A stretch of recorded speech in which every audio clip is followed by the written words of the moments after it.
So with an introduction like that, we hear big buzzwords. We're talking about innovative virtual realities and alternate universes and the metaverse, but I think what we're really here to talk about right now is storytelling, right? Something very common to everyone.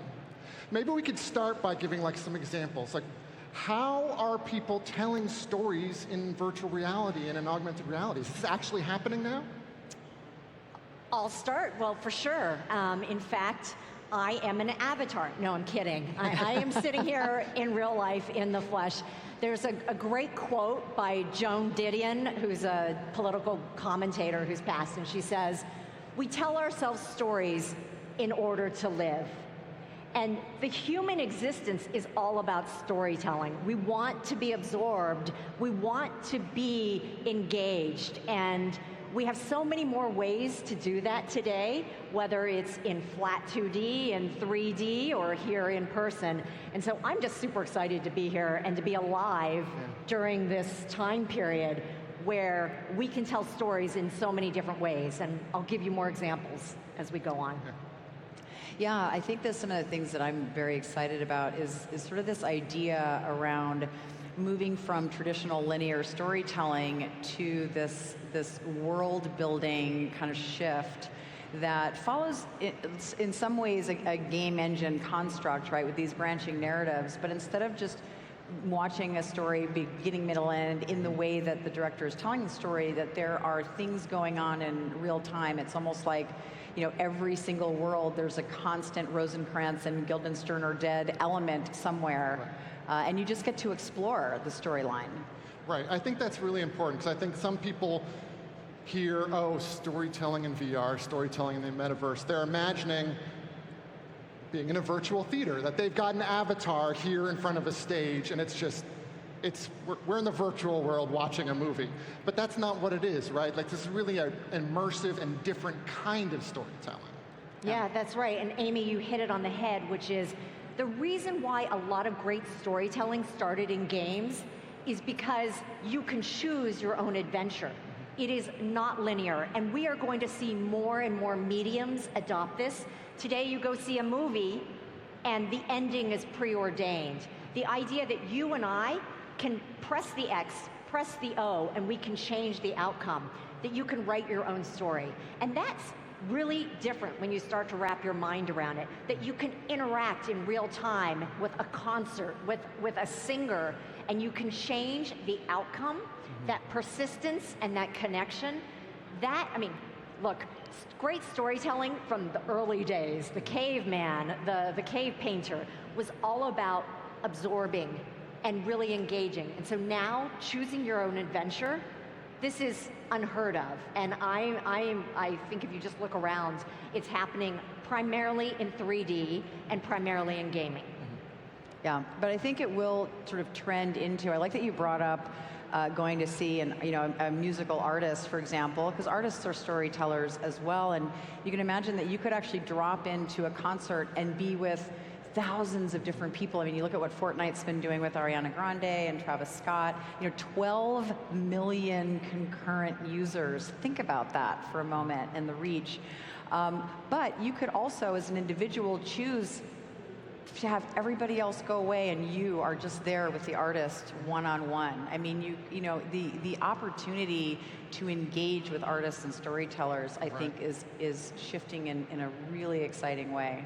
I want to come back to that thought of interacting with the community and the artists in a minute, but I think it's worth spending a little bit more time on this idea that because we're in this virtual world, it is, I'm going to use a big word, it's atavistic, right? That this is a really powerful form of storytelling because the people in the virtual world, you get lost in it. It's not like watching a movie that there's a barrier between you and the story. If I go into these stories, I'm part of the story. I forget I'm in a story, right? That's right. And all of this is what we would call at Unity just being contextually aware. The fact is, and the technology, the cameras, the microphones, the headsets, the mobile devices that we carry around like an appendage gives us this ability to be contextually aware.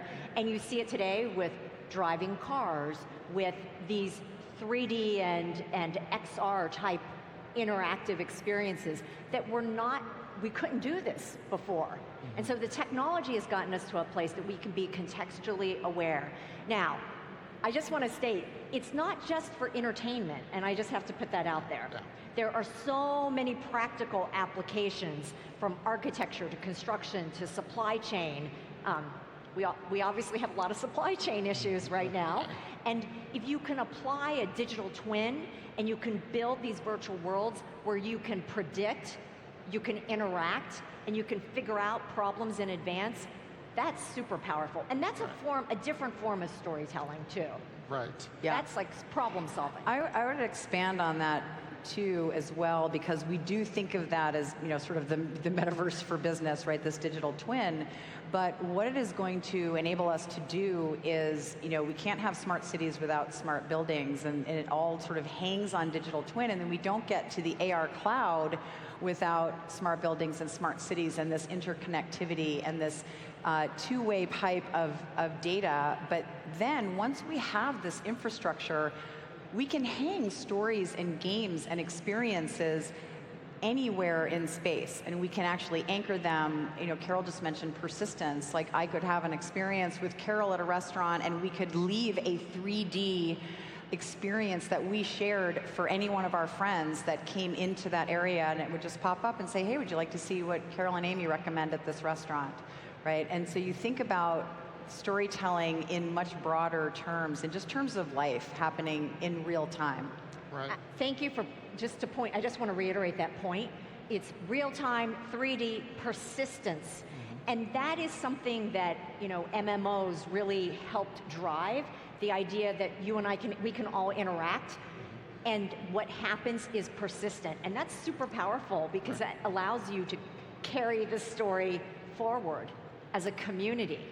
Right, so I could do one story, maybe I'm in a murder mystery and the murder turns out one way, and my role in that story, when I go off to something totally different, pieces of that could continue. The choices I make will persist to the next stories I'm telling. And also, to your point about this not just being about entertainment, that could also be true for training or education. So that maybe if I'm a student and I learned certain things in one experience, I could come back to a different experience later and the system would know what stories I've already explored, right? Yeah, yeah. For Or sure. even learning, you know, sort of in the path of work, so that, you know, you're in an environment, you need to learn something. I mean, what's the first thing we do when we need to know how to do something? We put it up, you know, we pull up YouTube and we learn it on a video. But we'll be able to actually project how to do things, Right. you know, in situ, which is something that we haven't been able to do before. Right. You know, you touched a little bit on this idea of there being lots of different entry points and persistence from one area to another. And I think that's something worth talking about, because there's a big buzzword flying around, especially at this conference, but everywhere right now. Everybody's like, metaverse, metaverse. And a certain company, which used to be about social media, is now kind of co-opting metaverse.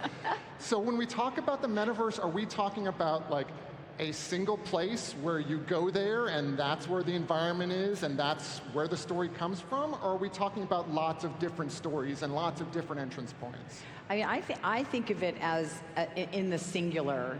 I think there will be communities within this sort of global metaverse, if you will. I think it's a wildly overused term. And, you know, I've seen everything from, you know, XR, Web3, cheese, the color blue, referred to as the metaverse. So I think it's an overused term. We're not going to call it that in the future. It is just going to be a digital landscape and a digital twin of the entire planet, sometimes referred to as the AR cloud. And we will be interacting with it for data, for entertainment, for sharing, for social media, for all the things we do on our phones today, except it'll just be lifted out of a 2D context and live in the real world around us. And I want to talk a little bit more about the community aspect, which is part of that, but also what you were saying before about meeting people or an area of interest, or even interacting with the audience. How do these experiences build communities?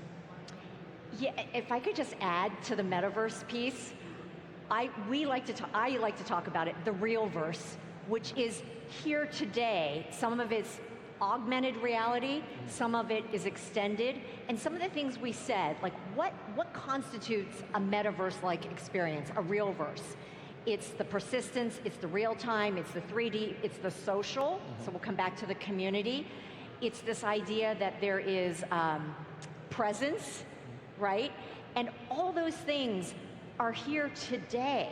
And obviously a lot of it's in gaming, some of it's in these educational applications, some of it's in the XR applications, and a lot of those are for training, healthcare, simulation, digital twins, but that's happening today.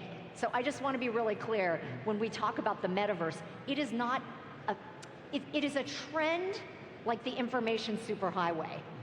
We talk about it, but it will be here. It's a major step change in computing, just like going from, punch cards to the mainframe or personal computers to a mobile device.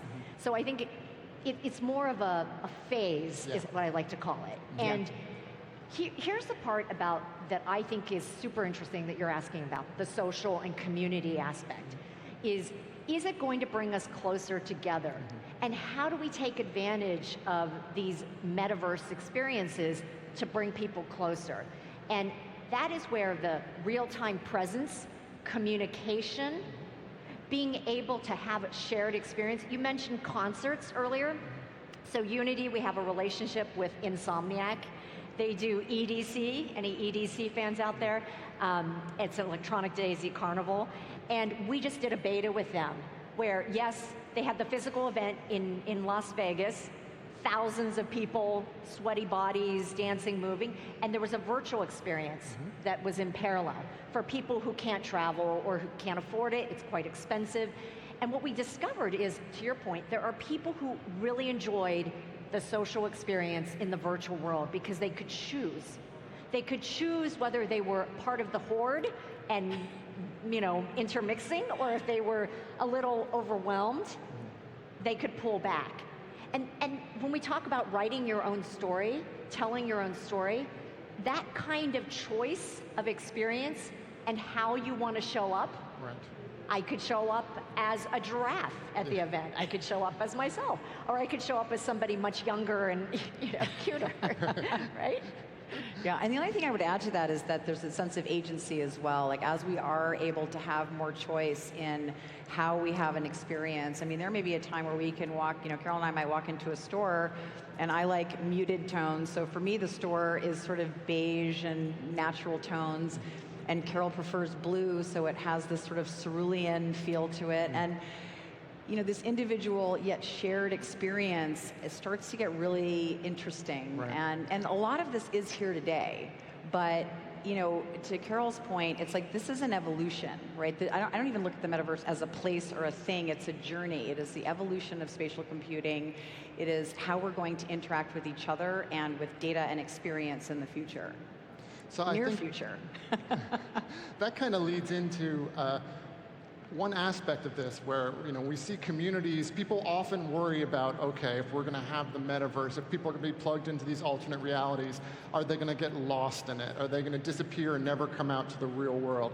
So I want to address that, but I think we also need to talk about, this isn't just about virtual reality, this is about augmented reality or XR, which are real world experiences. So doesn't that make the picture whole different of like, yeah, no, you're not going to get lost because you're going to be interacting with people in the real world too. The realverse. The realverse, yeah, thank you. So I believe that there will be different use cases. And yes, there may be the situations where my son, instead of playing Fortnite all night or all day, ends up putting on the headset and disappears for a while. It's unlikely in the sense that there are still so many use cases for real world, augmented, these mixed modes of reality. So for example, we work with a lot of architecture and construction companies as well. Now you ask, why is a game engine working with architecture and construction? They're using it for augmented reality, which is they build their models, they ingest all the data and design, and in the field, they're using their iPads to overlay the actual design to ensure, are things actually level? Are they in plane? Is this what we imagined? And do we want more, landscaping here or not? So the Brooklyn Tower, which is, when it's finished, will be the tallest building in Brooklyn, was built this way. It's being built this way. And so that's a very different use case than disappearing all day into your headset. And certainly the technology is going to need to evolve. I mean, I'd love to hear what we all think about the tech itself. it's going to have to evolve a lot more for this idea of disappearing for days being comfortable or real. Right. Yeah, we're not going to be we're going to laugh at pictures of ourselves with bricks on our faces in 10, 20 years. That, we can't believe that was the size. Just like we look back now at some of the early, VR devices. But I do think that, like, start with physical space and augment physical space. And I think the bigger question is too, like, we need to ask our questions. It's very tech-forward conversations around the metaverse. It's like, what do we want from this digital landscape? And when you go to a place, you go with the purpose. It's going to be the same in this metaverse or whatever it is we end up calling it. We're just now broadening the spectrum of what reality is. And we're not going to be saying, you don't say like, I'm going to call you on my cell phone, right? It's just I'm going to call you, right? And you're not going to say, I'm in the metaverse. You will just be in a virtual environment, and then you'll be in a mixed reality environment, and then you'll be in real life, and it will just continue. So to your point, we've all seen the giant headsets. What do we need to happen in the next couple of years, both technologically and maybe socially, in order to make these visions actually come into place? We know they are starting to already, but like, what do we need to see? What do we need to push for? We need better devices. The infrastructure is being built. We're flying the plane a little bit while we're building it, but real-time rendering, cloud services, edge, compute, dynamic compute between device, edge, cloud, 5G becoming ubiquitous, which it already is, because it is a two-way data pipe. We're going to be sharing very large experiences and anchoring them, as well as drawing down experiences. But it's all, it's all happening. But in increments, right? So it's not equal. The devices are holding us up now from real adoption because they are cumbersome, they're costly for some people, but we're getting there, Yeah. That's right. Amy, so I think as Amy just pointed out, there's the hardware, there's the software layer, which we participate in, there's a social construct around this that's going to evolve with time. And again, I think it comes back to those use cases, like I'm going shopping. I'm not going to say I'm going shopping in the metaverse, I'm going shopping. The other piece, which we're just getting started on, are some of the standards. Right. So, there won't be one place. There are going to be all these different experiences. But if I do want to move between them, or I do want to bring an item perhaps from one place to another, how can I do that? And so there is a standards body that's been developed, and we just recently joined, and others have joined. We have some real work to do. Just like, you can imagine, I think one of you were saying, like, if we each had, for every app, we had to open our own browser. Okay, hi, I'm opening my airline app, and I'm opening a new browser for this. We need to have some of those standards come into bear, and we're working on it, but it's not there yet. Yeah. Because we want interoperability between Activision's thing and the Canadian government's thing and the startups thing. We want to be able to move our avatars and our people between them. Yeah. That's right. Yeah. I mean, if it makes sense. When it makes sense. Because it won't always. You might be in one very noir environment and want to move into a very playful environment, and so you need some kind of a construct so that if you bring an object or your avatar, how will it appear then? Do you just sort of automatically, does your skin change? And we need to take a lot of lessons that were mistakes that we made in the interoperability from mobile devices, and kind of hopefully correct some of those and bring them to bear into this digital landscape. Well, before we run out of time, I know there's a lot of potential storytellers here in the audience. So what's your advice for storytellers, whether maybe they want to create fiction or a game, or maybe they have a startup or a company and they want to tell the story of their company, their marketing message. What's your advice for storytellers who want to explore this world and maybe start making their own stories? Well, I promise Carol did not put me up to this, but learn Unity. I mean, it is going to be one of the ways that we build these experiences, and it already has the mechanisms in place to tell the new kinds of stories, and we actually want to hear from you. So, yeah. So you brought up community, and I just want to reiterate, this will only happen.